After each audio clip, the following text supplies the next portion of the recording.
The Falcon and Winter Soldier TV show is about what you'd expect. So let's cut to the chase and find out where the show succeeded and where it did not.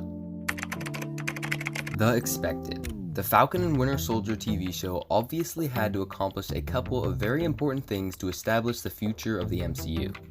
Number 1. Sam Wilson had to become Captain America, and he did, even though we got another less likable version first. Since Steve handed Sam the shield and told him to take the mantle as the new Captain America in Avengers Endgame, we fans have been wondering what it would look like, and this show revealed that to us. For better or for worse, and to be honest, I think we got the better end of the deal here. The Sam Wilson Captain America was great, and I was surprised how quickly I warmed up to the idea of him taking the position instead of someone like Bucky, who originally I was rooting for. I think the show did a great job of showing us that not just anyone can be Captain America. Sorry, John Walker. If Bucky had become the new Captain America, he probably would have fallen into a darker version of the character like John Walker, who walks a thin line between good and evil. Overall, the show accomplished its mission to install Sam as the new symbol of justice in America. Number 2. The show had to reveal to us the state of the world after everyone returned from the blip. Unlike WandaVision and Spider-Man Far From Home, which both primarily focused on the main character of the story rather than the overall picture, Falcon and Winter Soldier did the opposite. Rather than being big players in this post-blip world, they felt like pieces on a large board game, in which their personal difficulties seem trivial because ultimately there are much larger problems at hand. This show focuses a lot on politics and the difficulties that have arisen with people who have been displaced because of the blip. The UN-type organization in the MCU, the GRC, are trying to return these people to their homes and countries, but since their absence, other people have come and started living in these places. And so conflict arises, and with it the Flag Smashers, who liked how the people were united in recovering after the snap, and now don't like all the extra people who have returned from the blip, because now the world has become divided again. Unlike Spider-Man, which makes more of a joke of the situation, and WandaVision, which really doesn't address the blip at all, the Falcon and Winter Soldier takes a far more serious tone, and was basically like, okay, if this actually happened, what would the world do?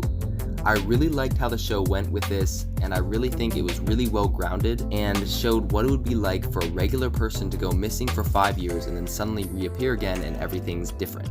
Or on the opposite side of the spectrum, finally getting used to your reality when everything changes again when everyone returns. Well, that was a bit of a rant, but let's keep going. Number 3, the bonding of Bucky and Sam. The third thing I think we were all expecting was Sam and Bucky to become best buds during this, and they did in a way. I really liked how in the first part of the show they really were just business partners. Bucky was angry at Sam for giving up the shield, while Sam was annoyed that Bucky wouldn't recognize that what he thought he was doing was right. And as time progresses, we see how they slowly understand each other better, eventually becoming good friends who really respect each other, apart from their original meeting because of Steve. Also, their banter was really funny, and even though it didn't hit home at certain times, I really thought it was well done. Okay, now on to things I didn't expect, or they just genuinely surprised me. Number 1. John Walker as the new Captain America. This completely stunned me and pulled me into the show. I was fascinated by the darker version of Captain America, and though in my opinion he was a little bit of a letdown later in the show, I still really liked the idea of it. On the same note, I totally remember calling the death of his friend Battlestar and then him going berserk. However, the scene of him killing the Flag Smasher Rebel was just insane and really was the high point of the show in my opinion. And I was like, okay, the heat is turning up. Unfortunately, I think the fire just died, but more on that later. The actor of John Walker did a pretty good job as well, though some line deliveries might have been a bit rough around the edges. His slow turn was interesting and he was very unpredictable, which I liked. You didn't know if in a moment he was going to use his head or if he was just going to go insane. I also really liked some of the scenes that made him more sympathetic and more misunderstood. I really liked how they showed how he was really trying hard to hold up the mantle of Captain America, but the weight was just eventually crushing him. His little redemption at the end when he tried to save the car was also good and I was fine with it. And his US agent uniform looked sweet. I am really interested in this character now and I don't mind seeing him again in the MCU. Number 2. Zemo's re-entrance into the MCU, which was great. He was an awesome addition to the team and usually stole the show in every scene he was in. There's not much else to say except I think his dislike of super soldiers added an interesting reason for him to be working with Falcon and Bucky, and I thought that was really cool. Also, great dancing. Number 3, Isaiah Bradley. I thought his backstory was really interesting and intriguing, and the fact that they were trying to recreate the super soldier serum and failed so many times, resulting in his friends dying, added a certain realism and seriousness to his story. Overall, I thought he was really good and expanded the super soldier serum history within the last century. The Random. Now onto things I did not particularly care for, or just flat out disliked. Now there's not a lot, but there definitely is some. Let's get into it. Number 1, the Power Broker plot. If you completely took out the Power Broker, I honestly don't think anyone would notice. Sure, you would have to make up some excuses about a few things, but yeah, I think the character had potential, but they messed it up due to time and their focus on the Flag Smashers instead, which was fine. Since the Power Broker is Sharon Carter, we know that she will appear again in the future because of the end credit scene where she was pardoned and starts working for the government again, all the while stealing and selling government stuff. However, I think that Sharon Carter being the Power Broker was just dumb and not really that great of a twist. I think that what made the Power Broker so interesting was that we didn't know who it was. They were powerful and mysterious and scared the Flag Smashers and everyone in the crime city. But once the mask is taken off, we see it's just Sharon, and we just kind of say, oh, it's Sharon. Sharon Carter, Steve's potential love interest. That Sharon has become a large crime syndicate boss with a bunch of connection stuff, and her drive is to make lots of money and get revenge on the US because they didn't pardon her. That's her motive. Not buying it personally. I just didn't really like her in this show. She was fine in Civil War and The Winter Soldier, but I just don't see her as a good villain or antagonist. She just doesn't seem that deep a character for me. I know that a lot of villains are shallow, but Sharon just seems bad at being bad. I don't know, that's just my opinion on the matter. Number 2, too much boringness? I'm fine with not a ton of action. I like all the political stuff, but I think they just spent too much time on Sam's boat and at home. It just kinda got boring for me. Now I know Sam's time at home was meant to show us that he has problems outside of superhero work.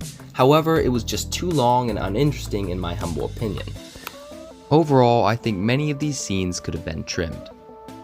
Number 3, Carly's inconsistencies. I think that Carly did seem like more of a sympathetic character than John Walker at the beginning. But, just like him, she did a slow turn to evil. Except I would argue she's way worse. John did kill a guy in public, but so did she. She blew up a building full of innocent people and was completely willing to do it. She went off the deep end, and I really didn't have a problem with her character at this point. She was willing to do whatever it took to win, and she did it. But my problem arose when they tried to redeem her like John Walker, except it didn't work. Once Carly gets shot and is dying, she says, "I'm sorry." Okay, so let me get this straight.